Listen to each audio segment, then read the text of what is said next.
Do you ever feel like meal planning is just another thing on your never ending to do list? It's one more decision, one more headache, and somehow dinner every night still sneaks up on you. Well, I've got you covered, Mama. I have put together 6 easy budget friendly dinners for under $60 at Walmart, and I am giving you the exact plan with the recipes and the grocery list, so no more dinner stress. This meal plan is made for you so you can go from stressed mama to happy mama. So let's get into it. Here is our dinners this week, and you're going to notice that these are all quick, simple. They don't even require an oven, which is great for those busy nights. It's springtime. You're probably going to want to spend more time outside versus inside, and you just want to get dinner done as quickly as possible so you can get on with the rest of your life. Here is our shopping list this week. You'll notice our total came out to $59.01, and that was at the Super Walmart in Mesa, Arizona. So if you don't live in Arizona, make sure to go down into the description, click on my Walmart grocery list. You can change the zip code to your area and it'll tell you what your local prices are. Keep in mind, every once in a while, some of these items turn out to be regional. So, for instance, the barbecue sauce that I picked out may not be available in your area. So, just remove that and substitute it with a lower price barbecue sauce because sometimes the prices get a little wonky. Now, also down below is a link to my website where you can get a free printable PDF that has not only the grocery list, but all of the recipes as well. Now, keep in mind though, some of these items you might already have, like you might already have barbecue sauce or canned tuna or even cream of mushroom soup. So that'll easily get your total down lower. So let's look at the recipes. I don't know about where you are, but at my house, it has been like in the mid 70s for a couple of days. It's beautiful. And one of the big things we want to do is we want to go outside and cook. So we're going to do some barbecue chicken with succotash and homemade potato chips. Now, whenever we grill, we like to go ahead and grill a bunch because honestly, it takes the same amount of work. It's because you've already got the grill set up. So you might as well go ahead, cook off a bunch of your chicken, but only put the barbecue sauce on the ones that you need for this meal. Now, for the succotash, I know not everyone is a huge fan of lima beans, but you can easily switch them out for something else. I know I personally, it's kind of hit or miss. I am liking the frozen lima beans versus the canned ones. So if you've only had them one way, maybe try them another way. And then I will say, the barbecue sauce is going to make the chicken. So if you have a favorite barbecue sauce, definitely use it. If you're not a fan of barbecue sauce, maybe it's time to try something new.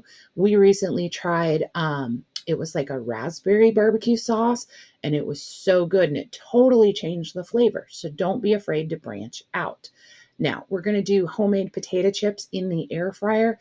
The trick here is to cut them as thin as possible. And then you just use whatever seasoning you like. You can totally make them a little bit more like plain with just like salt, pepper, garlic powder, or you can go crazy and try lemon pepper potato chips or any other, you know, just look at your spice cabinet, see what you have, see what you haven't used in a while, and switch it up a little.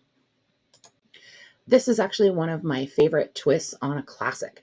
We're going to do tacos, but not just any tacos. We are going to do tropical tacos. So, what does that mean? Basically, similar to when you do like shrimp or fish tacos and you top it with coleslaw, we're going to add some of the pineapple tidbits into that coleslaw to give it a little bit of a sweetness. And then we're going to top our tacos with that. Now we're using ground turkey, but you could easily do ground pork, ground beef, ground chicken, any type of ground meat you want. So don't let that stop you.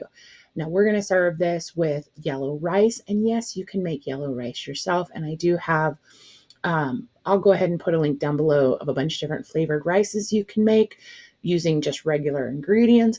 Or we're just going to go easy and we're going to use 2 packs of the small yellow rice. Actually, I was able to find 1 pack that was 10 ounces as well. So check it because sometimes it's cheaper to go with the bigger packs. Sometimes it's cheaper to go with the smaller packs. And then, of course, we're going to have lettuce and tomato on that as well. So lots of options here. You can totally switch this up. I did see that cabbage is getting really cheap because it's getting close to St. Patty's Day. So if you're going to use a lot of cabbage or if you like freezing cabbage, you may opt just to get ahead of cabbage versus the pre-cut stuff. So this is one of those recipes that I fall back on all the time. I absolutely love Caesar salad dressing. And so we're going to do a wrap, and we're going to do grilled chicken. We're going to do lettuce. We're going to do the Parmesan cheese and the Caesar dressing. I do kind of leave out um, the croutons, but I have found I don't like the big, huge croutons. So my husband like smashes them up to where they're more not quite like breadcrumbs, but have a little bit, but they're not like huge rocks. And so sometimes I add those in as well. So instead of doing a quote unquote vegetable, we're actually going to do a fruit with this because I find that Caesar salad dressing is very strong and it kind of lingers around. So if you pair it with something like strawberries or really any other fruit, maybe grapes or apples, it kind of cuts down that strongness and makes it a little bit more user friendly, if you will. Now, this is one of the things that I was saying that if you are going ahead and grilling the barbecue chicken, go ahead and throw some extra breasts on there. So that way there's no cooking for this night. You can literally just slice up your already grilled chicken and then make your wraps. This would be perfect for one of those nights that you need to get dinner on the table in like 10 minutes or less. The next dinner is going to be tuna burgers with home style fries. Now, just in case you don't like tuna, you can easily swap this out. You could do salmon. If you don't like fish, you could easily do canned chicken. So lots of options here. And I will say that what makes this a little bit different is the seasoning that you use. So be a little mindful of that. Also, tuna and canned chicken and salmon, they tend to be a little salty. So make sure that you pick seasonings that is not super salty. I would go less salt on this unless you just really, really like salt. And then for me, I really think the avocado kind of adds the creamy factor here, and I love it. But I know not everybody does. You can easily swap that out as well.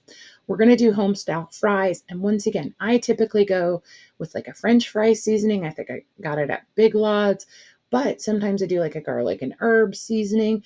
And I just make sure that whatever seasoning I use in the tuna burgers, that I'm not using the exact same seasoning for the potatoes because then it kind of makes everything meh, like kind of bland. So I kind of try to switch it up. So lots of options here. Our next recipe is going to be chicken tetrazzini pasta with sweet peas. This is more of a classical dish that I have just made it a little bit quicker. Now we are going to use some cream of mushroom soup, but I know not everybody likes to use the condensed soups. Because we already have milk on the plan here, you could easily just make a milk-based sauce. And I will say that to equal about the same amount of the cream of mushroom, you would start with about a cup and a half of milk, bring it to a boil, thicken it, and then of course we would go ahead and use some fresh mushrooms here, which that's always an option. I just really like this one to use the canned mushroom because it's just one less step. I don't have to chop anything. It's good to go. But that's always an option because sometimes I am finding mushrooms, the fresh ones, cheaper than the cans. So you just got to play it by ear. We are going to do some sweet peas with this, and if I was cooking just for me, I would go ahead and mix everything all together. My kids, though, really picky about that, so I would leave the vegetables, whether it was sweet peas or anything else, just on the side. Now, the other night when we had the burgers, you may have some of those hamburger buns left over. So, what we're going to do is we're going to use those up this night and just make some garlic bread or butter bread because to me, pasta always needs bread.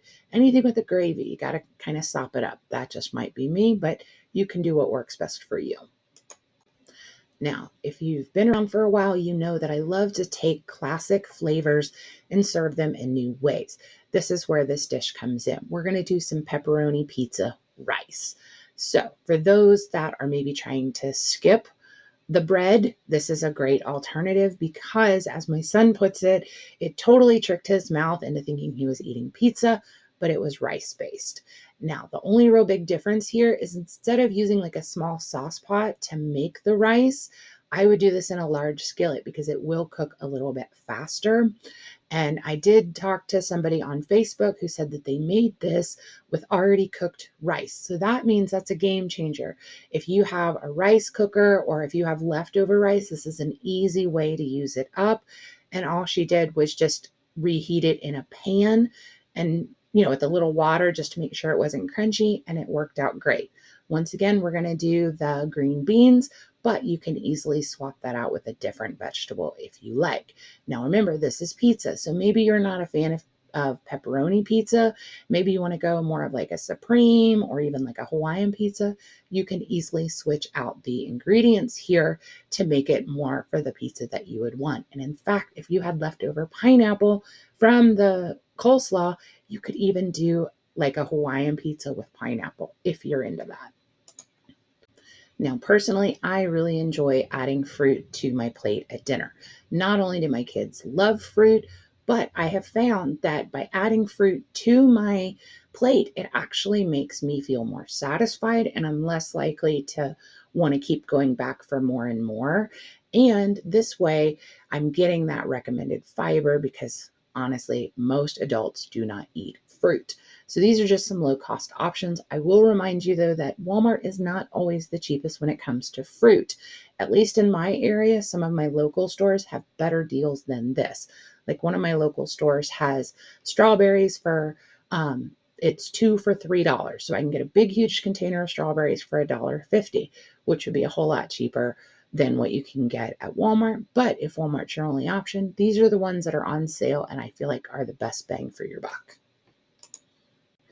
And just like that, dinner is done. So we had 6 easy budget friendly meals for under $60, all planned out for you so you don't have to stress. I hope this meal plan makes your week just that little bit easier, saves you time, saves you money, and no more stressing about what's for dinner. So let me know down in the comments which meal you're most excited to try. And don't forget to grab your free printable meal plan and the grocery list. And I've got all that linked down below. And if you found this helpful, hit the like button and subscribe, and that way you never miss out on another easy meal plan. See y'all later. Bye.